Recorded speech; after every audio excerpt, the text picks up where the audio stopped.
أخبرتها وسلام تنبصحكم كبرات تخطط التشانلنا جز إنفو نلومون كم تلمود وانا عقدستن حبريتات حزنا لكم مسئنا لنا أبزينا ناس دحسسنا يوم حبريتات حبرة أوروبا حاويسو عسران كلتن هاجرات وعلى سلام بريتوريا بمولنت كتكبر حق زي كده كم زفت سماع الرقاقيزة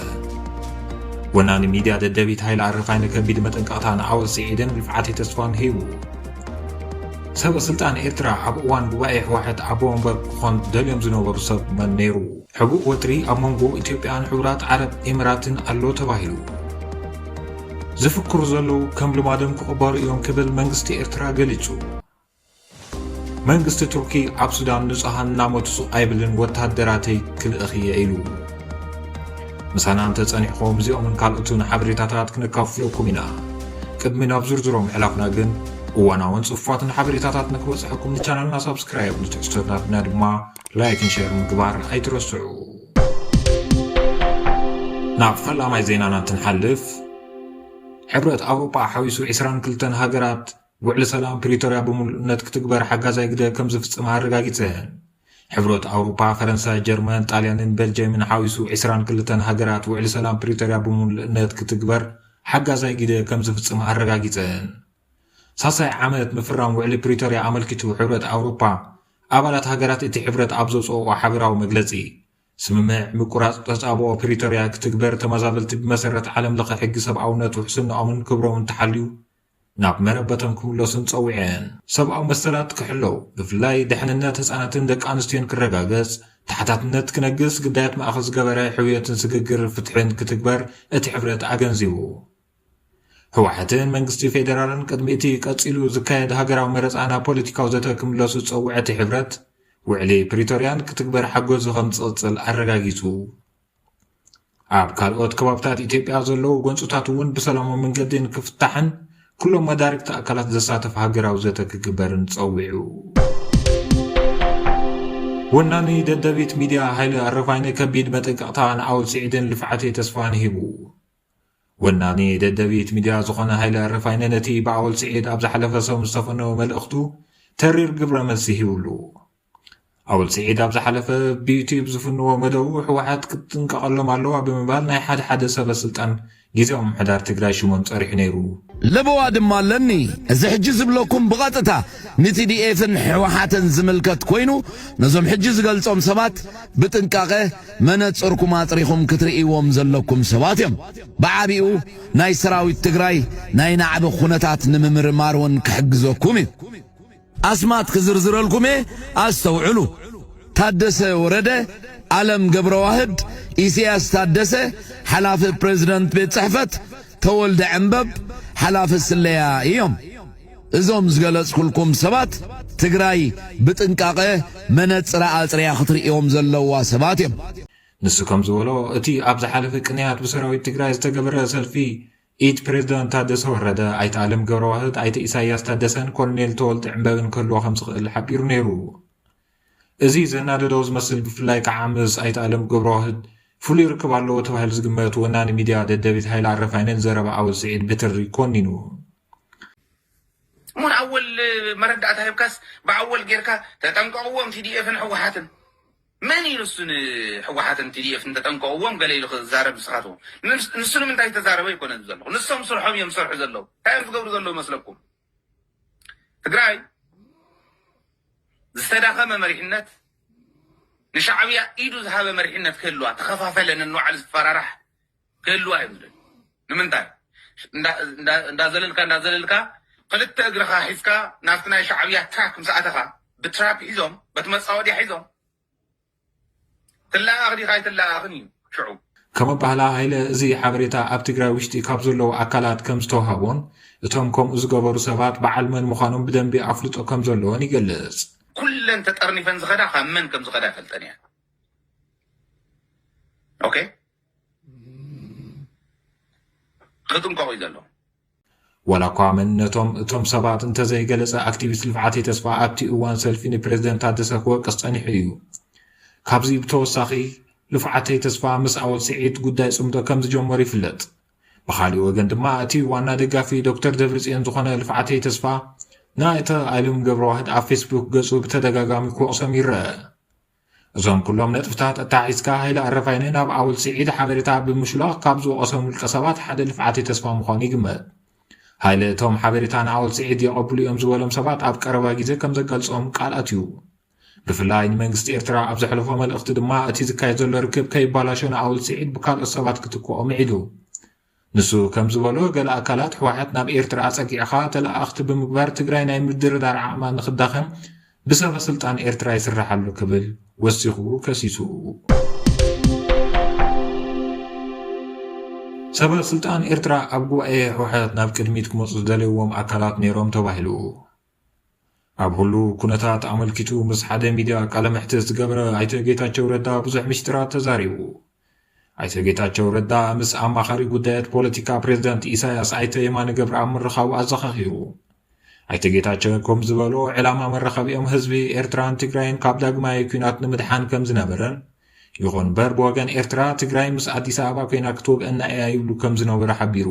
ኣይተ ጌታቸው ግን ብወገን ትግራይ ምስ ዝኾነ ኣካል ወጊና ናብ ኩናት ምእታው ድሌት ከም ዘይብላ እኳ ደኣስ ድሕሪ ሕዚ ኩናት እንተተወሊዑ ትግርኛ ተዛረብ ዝበሃል ከም ዘይህሉ ከም ዘጠንቀቖም ኣብቲ ዝነበረ ቃለ ምሕትት ተዛሪቡ። ካሊእ ንብዙሕ ከገርም ዝኽእል ብኣይተ ጌታቸው ዝወፅእ ሓበሬታ ኣብ ነሓሰ 2016 ዓ.ም ዝተኻየደ ጉባኤ ሕወሓት ኣመልኪቱ ዝሃቦ ሓሳብ እዩ። ኣብቲ ጉባኤ ሰበ ስልጣን መንግስቲ ኤርትራ ዶክተር ደብረጽዮን ደጊሞ ኣብ ወንበር ከይኾኑ ይፅዕሩ ከም ዝነበሩ እዩ። ከም ሓበሬታ ኣይተ ጌታቸው ሰበ ስልጣን ኤርትራ ኣብ ክንዲ ዶክተር ደብረጽዮን ገብረ ሚካኤል ወይዘሮ ፈትለወርቅ ገብረ እግዚአብሔር ወይ ከዓ መንጀሪኖን ኣይተ ኣለም ገብረ ዋህድን ዝኣመሰሉ ሰባት ናብ ቅድሚት ክመፁ ድሌት ከም ዝነበሮም ሓቢሮም። ይኹን እምበር እቲ ዝነበረ ሕገ ደንቢ 65 ደረት ዓመት ክለዓል ብምግባር ዶክተር ደብረጽዮን ዳግም ናይ ሕወሓት ኣቦ ወንበር ኮይኖም ክምረፁ ምኽኣሎም ኣይተ ጌታቸው ተዛሪቡ።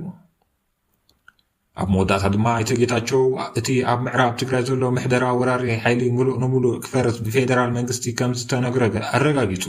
በዚ ኣቢልካ ድማ ዝተማዛበለ ህዝብን ድሕንነቱ ክሕሊ ዝኽእል ፖሊስን ምልሻን እውን ክኣቱ ከም ዝኽእል ሓቢሮ።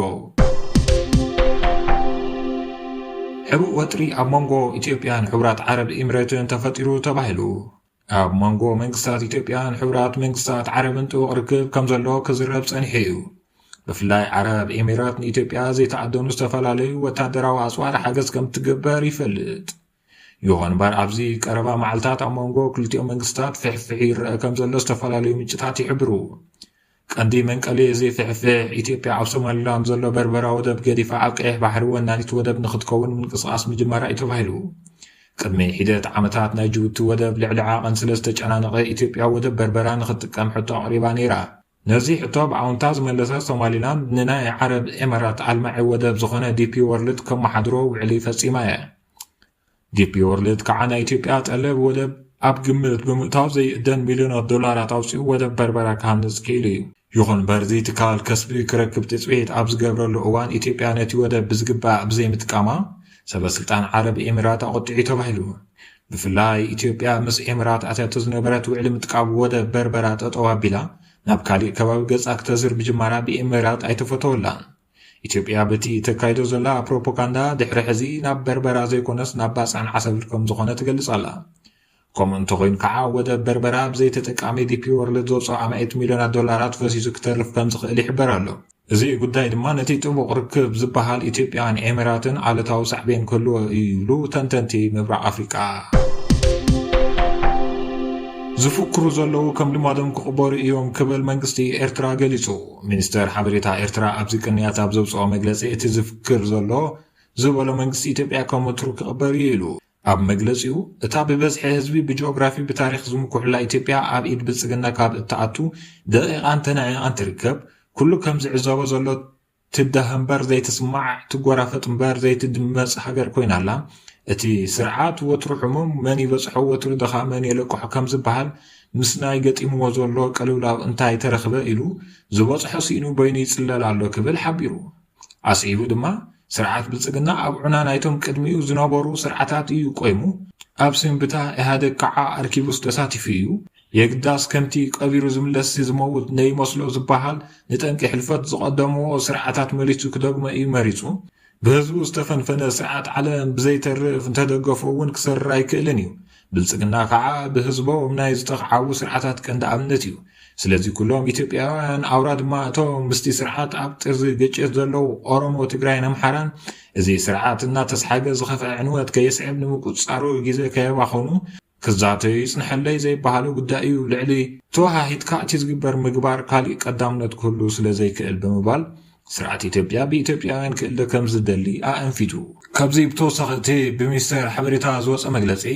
ከምቲ ኤውሮጳውያን ንንግስነት ዕስሞናውያን ከም ሓሚሙ ዝተደነሰሞ መዓልቲ ሞት ዝፅበ ሰብኣይ ዝርእዎ ዝነበሩ እሞ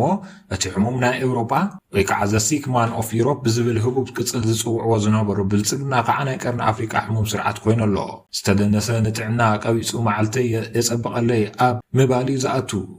እዚ ድኑስ ስርዓት ኣለኹ ክብል ዝገብሮ ዘሎ ፃዓርዓር ከምቲ ዝሓሰቦ ኣይከደሉን ንተቃውሞ ህዝቢ ኢትዮጵያ ክደቕሶ ወይ ከዓ